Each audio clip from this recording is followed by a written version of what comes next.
Assalamualaikum warahmatullahi wabarakatuh. Perkenalkan, saya Pristiwadi sebagai peternak koi di Desa Sardono Harjo, atau tepatnya di Desa Turen, Kecamatan Ngaglik, Sleman. Sebenarnya kalau ditanya awalnya itu sebenarnya saya bukan penghobi ikan awalnya, tapi beriring dengan waktu pas ada di rumah itu buat kolam hias ikan, kita taruh ikan koi, lama-lama senang ikan koi. Nah, di samping itu saya melihat bahwa dari sisi ekonomis ikan koi sebenarnya kalau diseriusin itu lebih punya nilai ekonomis kalau dibanding dengan kita ikan konsumsi. Karena apa? Karena ikan koi itu dijualnya adalah hitungannya per ekor, nilainya per ekor. Sedangkan kalau ikan konsumsi itu biasanya per kilo. Nah, sehingga nilai ekonomisnya itu bisa jauh sebenarnya, kalau memang serius jauh lebih tinggi kalau kita pelihara ikan koi. Nah, disitulah kemudian saya berniat untuk coba merintis, walaupun dengan ilmu yang ala kadarnya awalnya seperti itu. Proses sambil belajar saya mencoba untuk menseriusi budidaya ikan koi. Lihat ada potensinya bisa menghasilkan, kemudian saya putuskan untuk membuat kolam yang lebih luas. Ini kebetulan luas lahannya sekitar 1 hektar ya, 1 hektar sekitar 10.300 meter. Jadi ini ada 1 hektar itu saya bagi sekitar 13 kolam. Jadi tergantung umur ikan dan ukuran ikan. Jadi kalau masih kecil pasti isinya bisa lebih banyak. Misalnya kalau kita masih ikan umur 2 bulan gitu, mungkin masih satu kolam itu bisa kita isi antara 1.500 sampai 2.000 ekor, bahkan 3.000 ekor pun masih mampu. Tapi biasanya seiring pertumbuhan ikan kita biasanya lebih kurangin karena biasanya semakin longgar isi kolam itu, pertumbuhan ikan akan semakin cepat, maksudnya seperti itu. Jadi kalau udah semakin besar bisa aja satu kolam hanya diisi antara 500 sampai 700 ekor aja. Perawatan yang pasti air ya, karena bagaimanapun beternak ikan itu tidak terlepas dengan kemampuan kita mengelola air. Nah, memang di sini agak sulit itu bagaimana kita mendapatkan air yang masih cukup steril, karena memang kebanyakan air kita kan dipakai oleh petani. Nah, itu sebabnya saya kemarin tidak menggunakan air sungai langsung, tapi menggunakan air dari sumur. Memang sedikit ada biaya listrik ya, tapi hasilnya yang saya sebut tadi, ikan kita lebih aman karena tidak terkena virus dari luar, karena dia murni dari air sumur, jadi airnya lebih bersih. Itu yang pertama. Jadi bagaimana air. Yang kedua tentu perawatannya ya pakan yang berkualitas, di mana ikan koi membutuhkan protein yang bagus kalau menginginkan hasil baik itu pertumbuhan bodi ikan yang bagus maupun warna ikan yang bagus. Itu sangat dipengaruhi dengan makanan itu sendiri, posisinya seperti itu. Kemudian rutinitas pakan atau kecukupan pakan, posisi seperti itu. Panen sebenarnya sih kalau bicara umur sangat tergantung dengan permintaan pasar sendiri, karena pasar itu bermacam-macam. Misalnya gini, biasanya bagi para pemula hobi koi, mereka mencari ikan biasanya yang kecil-kecil. Mereka belum berani beli yang besar-besar karena mungkin masih menguji coba kolam mereka atau masih coba-coba belajar merawat ikan, sehingga biasanya dibutuhkan yang kecil. Tapi biasanya itu dari mulai 3 bulan, dari mulai penebaran itu sudah mulai bisa dipanen dengan ukuran biasanya antara di atas 10 sampai 15 cm seperti itu.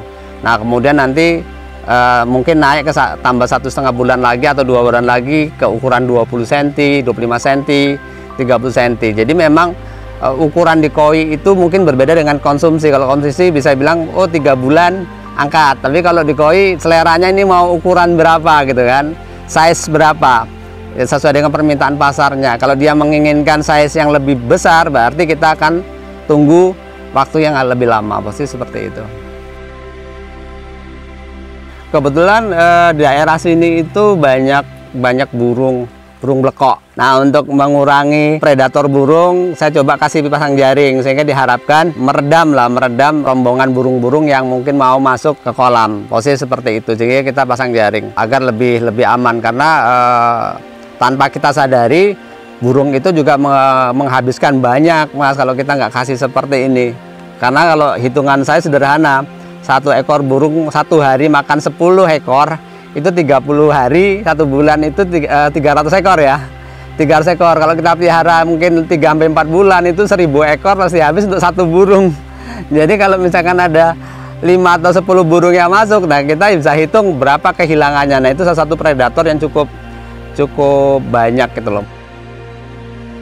Ya sebenarnya ini sih proses alam, ini biasanya lumut ya, lumut biasanya kalau kena sinar matahari musim panas gini, dia akan mengambang dan warnanya kuning, sehingga di satu sisi kelihatannya memang membuat kolam tidak indah untuk dilihat gitu ya, tapi dari sisi kalau saya amati ini justru membantu saya untuk melindungi ikan-ikan saya dari yang dilihat burung gitu ya, jadi dari predator, karena predator agak terhambat melihat ikan-ikan yang ada di kolam, posisi seperti itu. Jadi memang saya sengaja, sebenarnya kalau mau dibersihkan bisa saja dengan sistem airnya kita luapkan lebih kita isi lebih tinggi, itu bisa bersih. Tapi malah riskan justru di predator kita gitu Mas.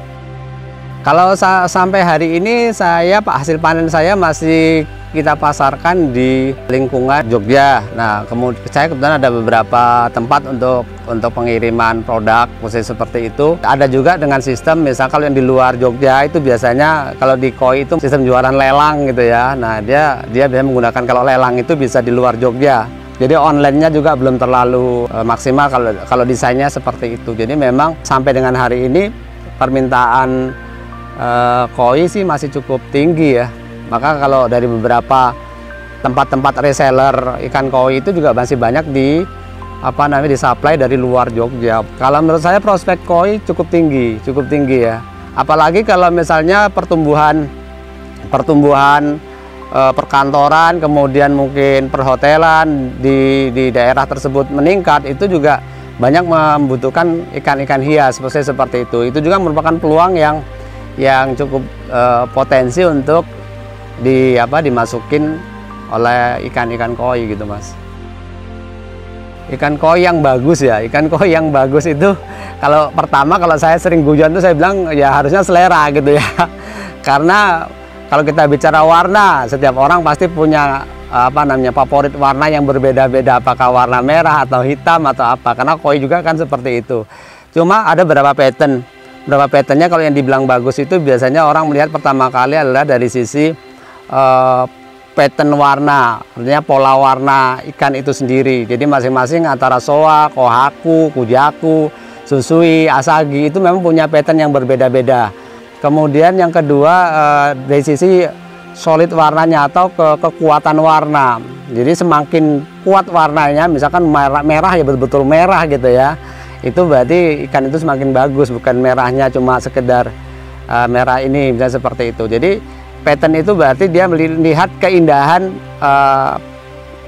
pola warnanya dari kepala sampai ekor itu seperti apa. Kalau kita bicara kohaku misalnya kan patternnya sederhananya bilang, oh colornya nggak boleh atau warnanya nggak boleh sampai menutup hidung, nggak boleh menutup pipi gitu kan, kemudian nggak boleh menutup ekor, kemudian antara merah dan putih ini betul-betul harus ada jarak yang indah lah kalau dilihat seperti itu. Jadi posisi contoh seperti itu. Jadi ada pakem-pakem tersendiri berdasarkan jenis ikan koi itu sendiri gitu Mas. Kalau pemula saya pikir yang pertama ya harus berani gitu ya, berani aja coba. Kan pada dasarnya ikan koi bukan sesuatu ikan yang memang kalau kita lihat harganya kok mahal gitu ya. Tapi sebenarnya ikan koi ini seperti halnya kita pelihara ikan mas, kalau orang Jawa bilang ikan tombro gitu Mas. Kolam sawah atau di kolam tanah itu jauh lebih mudah peliharanya ketimbang di kolam permanen atau kolam tembok seperti itu.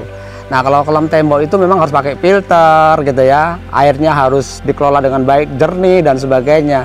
Kalau kolam sawah sebenarnya enggak gitu, seperti ikan yang lainnya ya kita tebar, kita masuki, kita kasih pakan, airnya dijaga, udah itu aja gitu loh. Sebenarnya sudah ikan bisa tumbuh, sudah seperti itu. Jadi menurut saya harus berani mencoba aja seperti itu untuk pemula. Kalau memang betul serius ya dicoba aja gitu, insya Allah nanti akan pelajarannya didapat.